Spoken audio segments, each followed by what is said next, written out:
Reliance సంస్థ జియో తరహాలో మార్కెట్ను తలకిందులు చేసే మరో పెద్ద వివాదానికి తెరతీయడానికి సిద్ధమవుతోంది.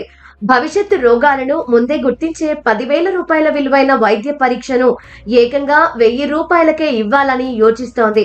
4 ఏళ్ల కిందట 393 కోట్లతో కొనుగోలు చేసిన బెంగళూరు సంస్థ స్టాన్ లైఫ్ సైన్సెస్ ద్వారా ఈ డయాగ్నోస్టిక్స్ పరీక్షల రంగంలోకి ప్రవేశించాలని రిలయన్స్ యోచిస్తోంది.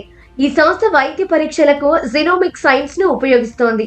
ఇందులో రక్తం లేదా లాలాజలం లేదా దేహం నుంచి తీసిన టిష్యూను శాంపిల్ గా వినియోగిస్తారు. ఇది ఇప్పుడిప్పుడే ప్రాచుర్యం సంతరించుకుంటున్న వైద్య పరీక్షల ప్రక్రియ. రాబోయే వ్యాధులను ముందే గుర్తించడానికి జినోమిక్ సైన్స్ ను వాడుతున్నారు.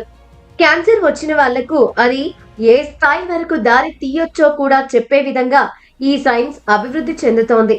జినోమిక్ సైన్స్ ద్వారా వ్యక్తులకు తగ్గట్లు చికిత్స ప్రణాళికలను రూపొందించొచ్చు.